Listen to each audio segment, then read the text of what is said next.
The night sky above the royal palace was filled with bright stars, but inside the palace halls, shadows of betrayal moved quietly. Princess Alara, the youngest of the royal family, walked through the long corridors, her heart heavy with fear. She had always been different from her family, kinder, gentler, and never cruel to the servants or the common people. Her brothers called her weak, her sisters mocked her softness, and even the king, her father, saw her as unfit to rule. That night, whispers spread through the palace that the empire was under attack.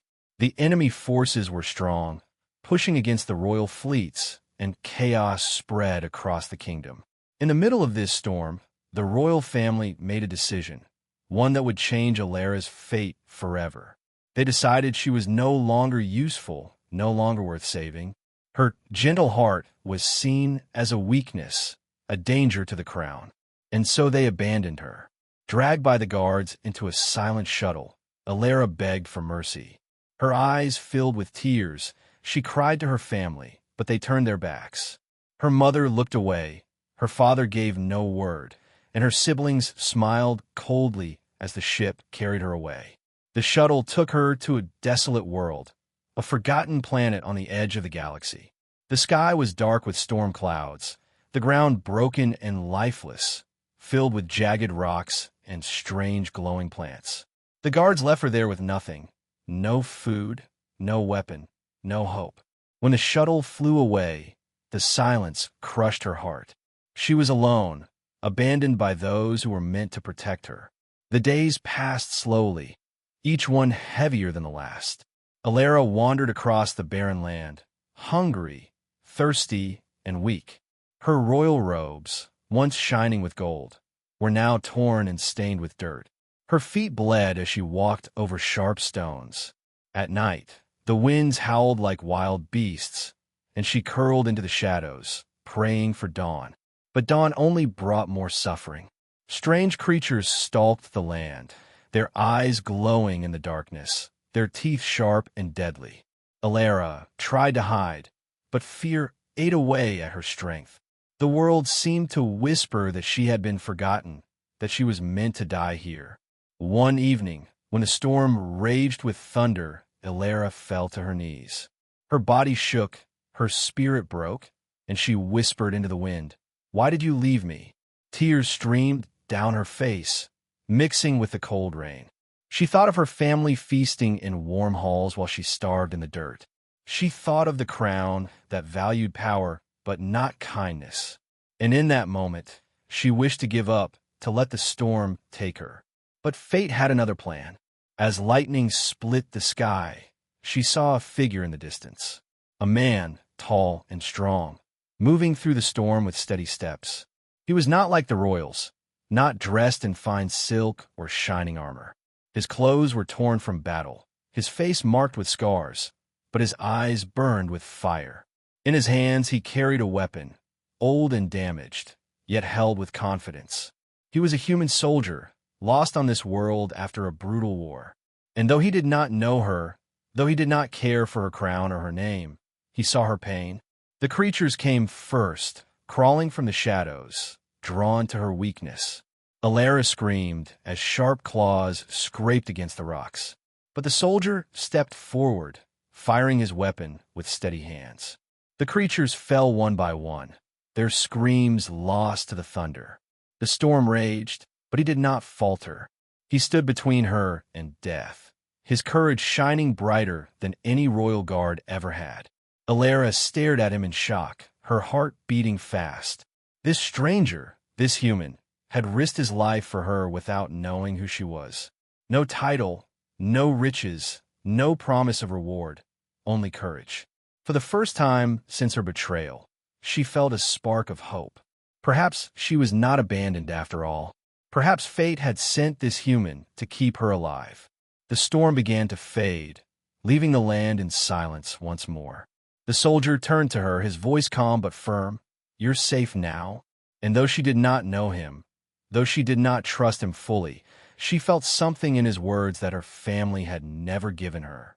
She felt strength, she felt loyalty, she felt courage.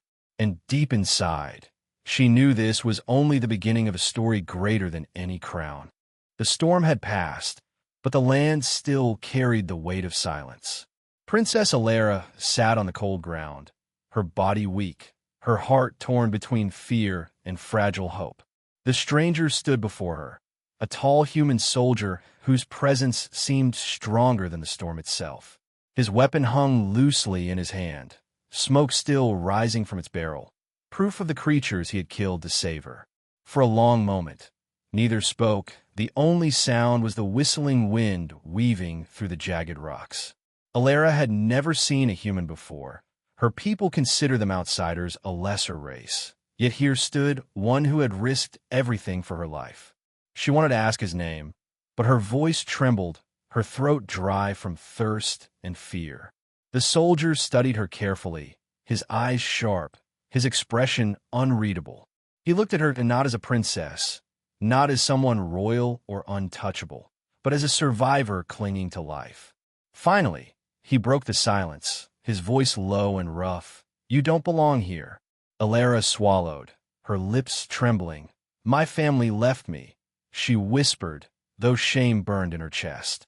The words felt heavy, heavier than the crown she had once worn. The soldier did not look surprised. His gaze shifted toward the horizon, scanning for danger. "Figures," he muttered, as if betrayal was something he knew too well. He motioned for her to stand, and though her legs shook, she forced herself up. Every muscle in her body screamed with exhaustion, but the fire in his eyes gave her strength. The soldier turned away, heading toward the distant cliffs where smoke rose into the sky. Alara followed, stumbling at times, but he did not wait. He moved with steady steps, expecting her to keep up. She realized quickly he was no servant, no guard. He was not here to carry her burden. If she wanted to live, she had to walk. They reached the cliffs where a wrecked starship lay hidden among the rocks, its hull broken, sparks flickering from damaged circuits. The soldiers stepped inside, leading her into a dark chamber filled with scattered supplies, broken machines, and the faint hum of failing power. "This is my camp," he said simply, his voice carrying no pride, only fact. He moved with the precision of a man used to war, gathering scraps, checking weapons, patching wounds. Alara watched him, realizing he was not just a survivor. He was a fighter, a man who refused to bow to despair. Hunger gnawed at her stomach, her lips cracked with dryness. She leaned against the wall, her royal dress now nothing more than rags, and whispered, "Water." Without hesitation, he handed her a small metal flask. The water was bitter, metallic, but to her it tasted sweeter than any royal feast. As she drank, her eyes filled with tears, not just from relief, but from the realization that this human, this stranger, had shown her more kindness than her family ever had. When she tried to thank him, he only shook his head. "Don't waste words," he said. "Save your strength." Alara felt a sting of pride. No one had ever spoken to her this way, not even her guards. For the first time, she was not being treated as a fragile jewel, but as someone who needed to fight for her own survival.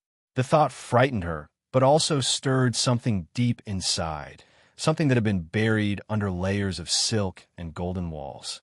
That night, the storm returned, howling outside the wrecked ship. The soldier worked silently, repairing parts of his broken weapon, sharpening blades, setting traps near the entrance. Alara watched him, her heart heavy with questions she dared not ask. Why had he saved her when he owed her nothing?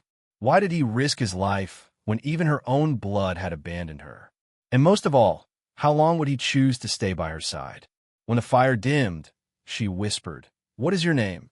He paused, his hand resting on the broken weapon, then looked at her with steady eyes. "Captain Kale," he answered, his tone simple, as though his name carried no weight. But to her, it felt powerful, like a promise carved into stone. She repeated it softly, almost like a prayer, "Kale." He gave no sign of pride, no smile, only turned back to his work. Yet Alara felt safer in that moment than she had ever felt in the palace. It was strange, almost unthinkable, that a human soldier, scarred and weary, could make her feel more protected than her entire royal bloodline. As the night deepened, strange cries echoed in the distance. The creatures had not given up. Kale tightened his grip on his weapon, his eyes flashing with readiness. Alara trembled, fear wrapping around her heart. But this time, she did not feel alone. The soldiers stood like a wall between her and the darkness. And though she did not yet know why, she believed he would not let her fall. In the shadows of that broken ship, a fragile alliance was born. An abandoned princess and a battle-worn soldier, bound not by crown or command, but by survival. Neither trusted the other fully, but both knew the truth. In this cruel, unforgiving world, they had only one choice. They had to fight together or die alone. The morning after the storm, the broken starship creaked as the winds pressed against its metal frame. Princess Alara woke to the sound of footsteps, sharp and steady, echoing in the dim chamber. Captain Kale was already awake, moving with the rhythm of a man who had spent his life on battlefields.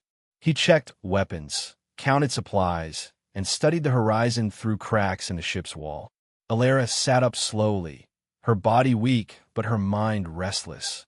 She had spent her entire life surrounded by servants who rushed to her every need. Yet this human soldier barely looked at her.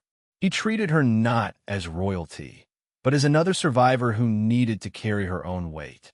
At first, she felt insulted, but as she watched him work with quiet determination, she began to feel something else.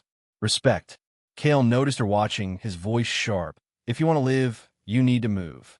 The words cut through her pride, but she forced herself to stand.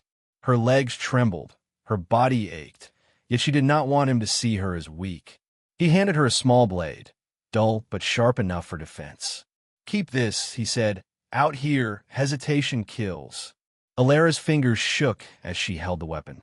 She had never carried anything heavier than a jeweled fan, never raised her hand against another. Her people had told her she was too gentle, too soft, and maybe they were right.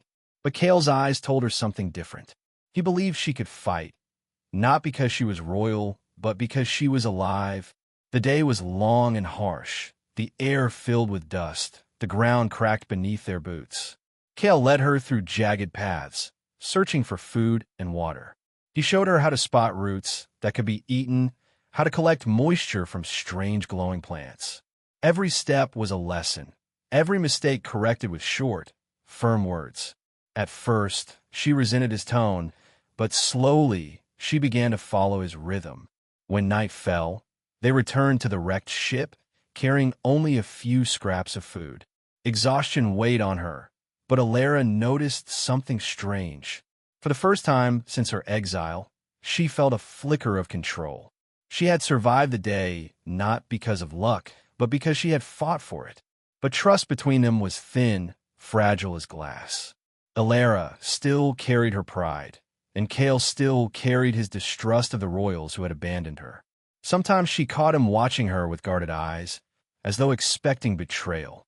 Sometimes she looked at him and wondered if he would leave her behind when the time came. Their fragile alliance was tested when the hunters came. Alara heard the sound first, a low hum in the distance. Kale stiffened, his hand gripping his weapon, his eyes narrowing. Through the cracks in the wall, they saw lights moving across the horizon, sharp and cold. "They're searching," Kale muttered, his jaw tight. "They know someone is here." Alara's heart froze. She recognized those lights.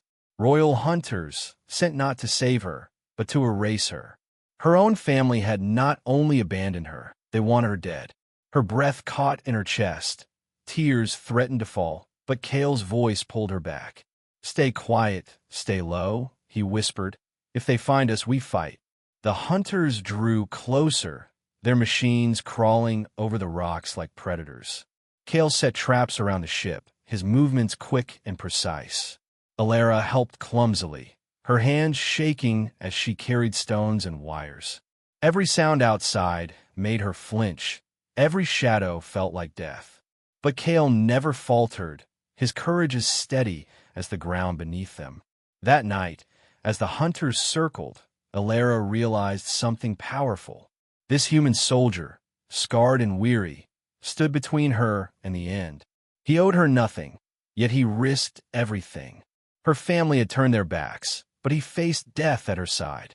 And for the first time in her life, Alara felt what true loyalty meant. When the hunters finally pulled back into the distance, leaving the night heavy with silence, Alara collapsed against the wall, tears sliding down her cheeks. Kale sat nearby, his weapon resting on his knees, his eyes still watching the horizon. Alara whispered, "Why do you protect me?" His voice was quiet, almost like stone, "Because no one else will." The words struck her deeper than any blade. In that moment, she understood that their alliance, fragile as it was, had become something more. It was not built on crown or command, but on survival, on courage, on a bond that neither of them had expected. And though danger still circled in the dark, Princess Alara knew one truth. She was not alone anymore. The night after the hunters passed, the silence felt heavier than the storm. Alara could not sleep, her mind replaying the glow of the hunters' lights, the certainty in her heart that her own blood wanted her erased. Beside her, Captain Kale sat awake, his weapon resting across his knees, his eyes sharp and unblinking. He did not speak much, but she could feel the weight of his thoughts pressing against the air. At dawn, Kale stood and packed the few supplies they had. "We can't stay here," he said, his voice firm. "If the hunters return, they'll bring more." Alara's chest tightened, fear twisting inside her, but she nodded. She knew he was right. The wrecked ship had given them shelter, but it had also become a beacon for death. They left the cliffs behind, moving into the wild lands where jagged mountains cut across the horizon. The ground was uneven, sharp rocks slicing her feet, strange plants releasing foul smoke when stepped on. Kale led with steady steps, his senses alert to every sound, every shadow. Alara followed, struggling but refusing to fall, her pride burning brighter than her pain. By midday, the hunters came again, their machines slicing through the sky, black shapes against the pale sun. Kale pulled her into the cover of a canyon, pressing a finger to his lips. The machines passed overhead, their lights scanning the ground, the sound of their engines like thunder in her bones. Alara's breath shook, but Kale's calm presence steadied her. When the danger passed, they kept moving, deeper into the canyon where echoes twisted and shadows grew thick. But Kale knew the hunters would not stop. "They won't rest until you're gone," he said, his tone cold but honest. "Your family paid for your death, and hunters don't fail twice." Alara felt tears sting her eyes, but she bit them back, shame mixing with anger. "My own blood wants me dead," she whispered, her voice trembling, "and yet you fight for me." Kale glanced at her, his eyes like steel. "I fight because it's right." As night fell, the hunters closed in. Their trackers moved silently through the canyon, armored figures with glowing visors, their weapons humming with deadly energy. Kale saw them first, his jaw tightening, his hands quick as he set traps with wires and rocks. Alara helped as best she could, though her heart pounded so loud she feared it would give them away. The first hunter stepped into the trap, a hidden wire pulling stones loose from above. The rocks crashed down, striking his armor, breaking his machine's lights. Before the others could react, Kale fired his weapon, the blast echoing across the canyon. The hunter fell, but more moved in, their voices cold and sharp in a language Alara knew too well. "Find a girl," they ordered. "The princess dies tonight." Alara froze, her chest heavy with fear, but Kale grabbed her arm, pulling her deeper into the shadows. "Stay low. Keep moving," he whispered, his breath steady despite the danger. They ran through narrow paths, hunters close behind, beams of light slicing the darkness.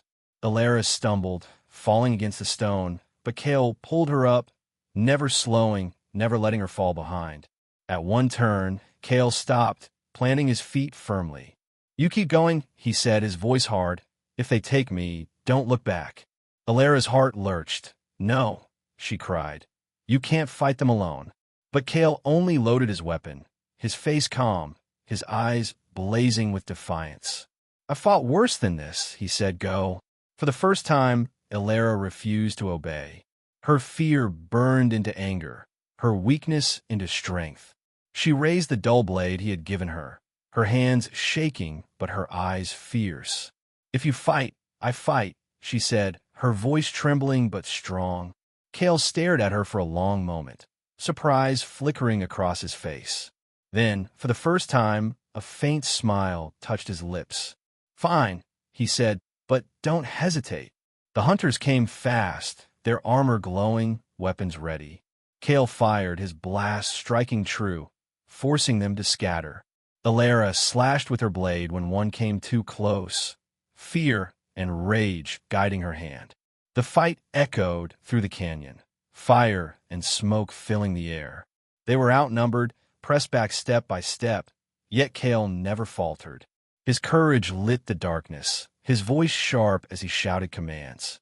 Left, strike now, he ordered, and she obeyed, moving with him as if they were one. Together, they fought like a single force, fragile but unbreakable. When the last blast faded, the canyon was silent again. Bodies of hunters lay scattered, machines broken, smoke curling into the night. Ilera stood trembling, her hands bloodied, her blade shaking. Kale lowered his weapon, his chest heaving, but his eyes still fierce. You didn't run, he said quietly. Not a question, but a truth. No, she whispered, her voice breaking. I won't leave you. In that moment, their fragile alliance became something stronger. No longer a bond of survival alone, but a promise forged in fire. And though more hunters would surely come, Ilera knew one thing with certainty. She would not face them as a helpless princess abandoned by her crown. She would face them as an ally, standing beside the human whose courage kept her alive. The canyon was quiet after the battle, the smoke rising from broken machines fading into the night air. Ilera leaned against the cold stone, her chest heaving, her hands trembling from the weight of the blade she had swung.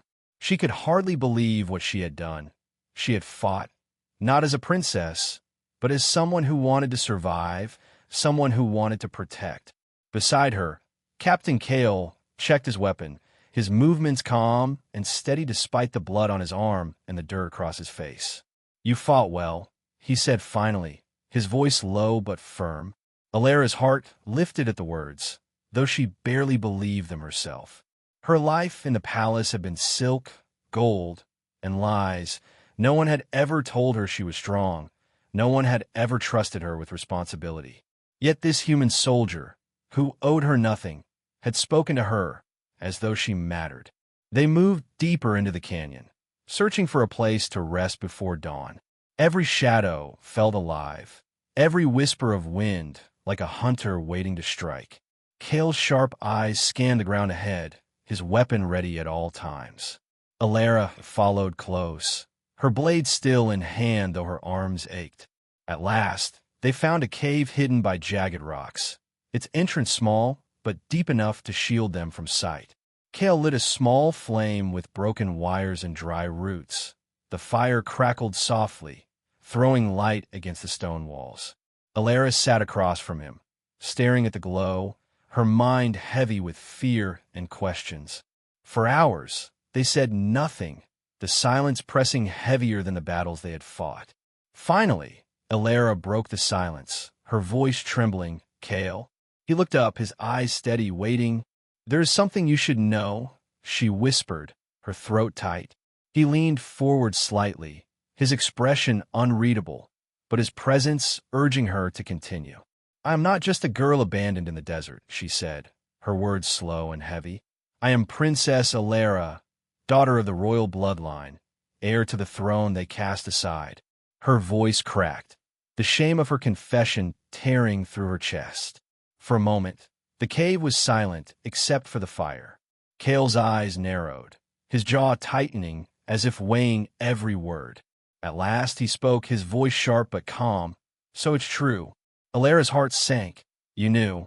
I suspected, he replied. Only a royal would be worth hunting with such force. His words cut through her, and she bowed her head. "Now you know the truth," she whispered. "I am the daughter of those who abandoned me. The reason hunters chase us, the reason you bleed." She expected him to walk away, to leave her behind now that her secret was revealed. But Kale did not move. He stared at her with eyes like stone, then spoke. "Royalty means nothing to me," he said, his tone firm. "You could be a queen or a beggar. I don't care. You're still a life worth protecting." Alara's breath caught, tears burning her eyes. No one in her family had ever spoken to her this way. No one had ever looked at her as simply a person. To them, she had always been a symbol, a weakness, a mistake. But to Kale, she was something more. Her voice shook as she whispered, "Why? Why risk so much for me?" Kale leaned back, staring into the fire, his scars glowing in the flickering light. "Because I've seen too many left behind," he said quietly. "Soldiers, children, whole colonies abandoned by the powerful. I swore if I had strength left, I'd never leave another to die." The words pierced her heart, and in that moment, she saw him not just as a soldier, but as a man who carried a burden heavier than any crown. Silence filled the cave again, but this time it was not cold. It was heavy with trust, fragile but real. Alara wiped her tears, her eyes burning with new resolve. "I will not be weak anymore," she whispered, more to herself than to him. "If you fight, I fight. If you stand, I will not fall." Kale looked at her, his expression softening for the first time since they met. "Good," he said simply, a faint glimmer of respect in his eyes. The night passed slowly, the hunters' voices faint in the distance, their machines searching. But inside the cave, something powerful had shifted. No longer were they just a soldier and a princess bound by survival. They were allies, tied together by trust and revelation. And though danger still hunted them, Alara knew one thing for certain. She would not face the storm as the same fragile princess who had been abandoned. She would face it as someone reborn, forged by fire, and standing beside the human whose courage had kept her alive. The cave gave them one night of rest, but Kale knew it would not last. Hunters did not give up. They never left the contract unfinished. At dawn, the sound of engines rolled across the canyon like distant thunder. The ground shook, dust falling from the rocks above. Alara woke to Kale's hand on her shoulder, his voice firm. "They've found us." Fear tightened her chest, but this time she did not hide behind her tears. She gripped the dull blade Kale had given her, her hands steady despite the storm inside her heart. Kale studied her for a moment, his eyes sharp, then nodded once, as though silently telling her she was ready. "Stay close, no matter what," he said, his voice like steel. Alara nodded, her jaw tight, her resolve burning. The hunters came with machines larger than before, their armored figures spreading through the canyon like shadows with glowing eyes. Their weapons hummed with deadly energy, their voices echoing cold orders. "Find the princess, kill the soldier." Kale stood at the cave's mouth, his weapon ready, his face hard as stone. Alara stood just behind him, her blade clutched tight, her fear buried under the fire that had grown inside her. The first blast struck the rocks, shaking the cave. Kale returned fire instantly, his aim true, forcing the hunters to scatter. The battle began with fire and smoke, the canyon echoing with blasts, screams, and the clash of steel. Alara moved when Kale commanded, striking when an enemy came close, her blade finding gaps in their armor. Each strike filled her with both terror and pride. She was no longer helpless. She was part of the fight. But the hunters were too many, their machines closing in from every side. Kale fought like a storm, his weapon firing until it overheated, then switching to a blade with swift, brutal strikes. Blood streaked his arm, a deep cut marking his side, but he did not falter. He stood unshaken, protecting her with every breath, every strike, every drop of strength he had left. Alara's heart pounded as she watched him push back against enemies far stronger. Every time she thought he would fall, he rose again, his courage brighter than the machines that surrounded them. But she saw the truth in his eyes. He was burning out. The wound at his side slowed him, his movements heavier with each moment. A hunter's blast struck the wall behind them, sending Ilera sprawling to the ground. When she looked up, she saw Kale take a blow to the chest, his body thrown back against the rocks. Her heart stopped, fear ripping through her. "Kale!" she screamed, her voice breaking. But he forced himself to his knees, blood on his lips, his eyes still blazing. "I won't stop," he growled, his voice hoarse but unbroken. "Not while you live." He rose again, swinging his blade with a roar, striking down the hunter before him. Ilera watched with tears streaming down her face, her chest aching with both fear and fury. This man, this human soldier, carried more honor in his broken body than her entire royal bloodline had in their golden thrones. And she would not, let him fight alone. She stood, gripping her blade with both hands, her body trembling but her will unshaken. Her voice rang out across the battlefield. "If you want me, you'll have to go through me." The hunters turned, their glowing eyes fixed on her. But for the first time, she did not flinch. She raised her blade high, her heart burning with Kale's courage, his fire now her own. Side by side, they fought, soldier and princess, not as savior and burden, but as equals bound by fire and survival. Every strike echoed like thunder. Every scream of the hunters drowned beneath their defiance. Kale stumbled once, nearly falling, but Ilera caught his arm, pulling him back, their bond stronger than the machines that surrounded them.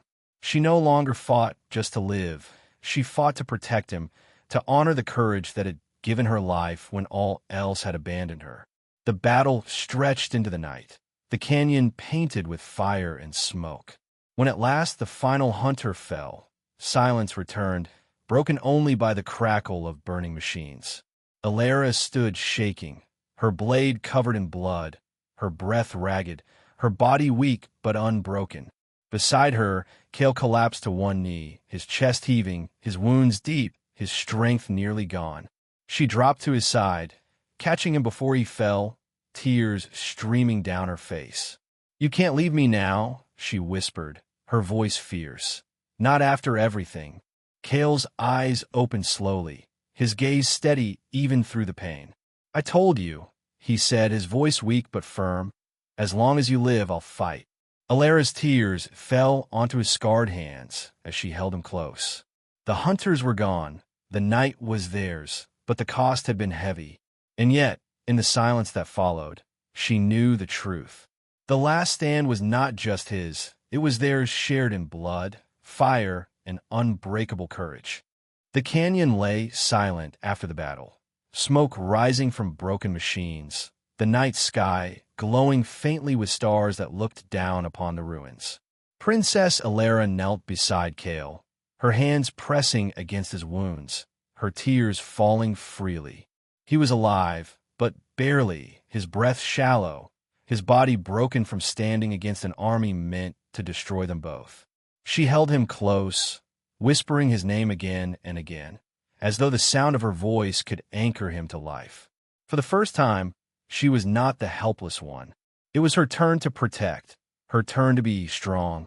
She bound his wounds with strips torn from her ruined royal dress, her hands shaking but determined. Every movement was guided not by fear, but by resolve, the same fire she had seen in him burning now inside her heart. Through the smoke and silence, the sound of engines came once more. Ilera froze, fearing more hunters, but what descended from the sky was different. A ship, larger, marked with the crest of her people. Her family had come, not out of love, but because the hunters had failed, and the scandal of a surviving princess would bring shame to the throne. The ship landed on the scorched ground. An armored guard stepped out, their eyes cold, their weapons gleaming. One of her brothers emerged, his face proud, his tone dripping with disdain. "So the weakling lives," he said, his words like poison. Ilera rose to her feet, her blade still in her hand, her body shaking but her spirit unyielding. She no longer looked like the pampered princess they had abandoned. She looked like someone who had fought in blood and fire, someone reborn. "You left me to die," she said, her voice steady though her heart raced. "You gave the hunters my name. You signed my death with your own hands." Her brother smirked. "And yet you lived," he said coldly. "Tell me, who carried you, who saved you, when you could not save yourself?" Alara turned, looking down at Kale, his face pale, his eyes still watching her even in pain. The answer came to her lips like a vow, strong and unshaken. "A human," she said, her voice echoing through the canyon. "He fought when you would not. He bled when you refused. His courage was worth more than all your crowns combined." Her brother's smirk faded, anger flashing in his eyes. "You would shame us for a soldier," he spat. "You would raise him above the blood of kings." Alara lifted her chin, her voice fierce. "I would raise him above you, for he has shown me what true royalty means." The guards shifted uneasily, the weight of her words cutting deeper than any blade. Kale struggled to rise, his body weak, but his spirit unbroken. "Alara," he rasped, his voice hoarse but steady, "don't fight them, not for me." But she shook her head, her hand gripping his tightly, her eyes blazing. "No, Kale, I fight because of you, not for the crown, not for the throne, but because you taught me courage." The moment stretched like eternity, the guards waiting, her brother fuming, Kale swaying on the edge of collapse. Then Alara stepped forward, standing tall, her voice carrying like a queen's though she wore rags and blood. "If I am to return, it will not be as the weak daughter you abandoned," she declared. "I return as the woman this human's courage made me, and he will stand at my side, whether you accept it or not." Her words shook the canyon, heavier than the thunder of battle. Her brother sneered, but even he could not hide the truth that her spirit was no longer his to break. The guards did not move against her, their loyalty cracking under the weight of her defiance. For the first time in her life, Alara did not feel like a burden. She felt like a leader, forged in fire, tempered by loyalty, crowned by courage. They carried Kale onto the ship, his body weak, but his spirit still burning. Alara stayed by his side, holding his hand as the engines roared to life. As the stars swallowed them, she whispered softly, so only he could hear, "You saved me, Kale, but more than that, you made me strong, and because of you, I will never bow to weakness again." Kale managed a faint smile, his eyes closing in peace. And in that moment, Alara knew the truth. The courage of one human had changed everything. It had turned a forgotten princess into a queen, not of crowns or thrones, but of fire, loyalty, and unbreakable will. The galaxy would remember her story, not as the tale of a royal abandoned, but as the legend of a woman who rose because one human refused to let her die. And in every star that burned above, she saw the reflection of his courage, eternal and unyielding.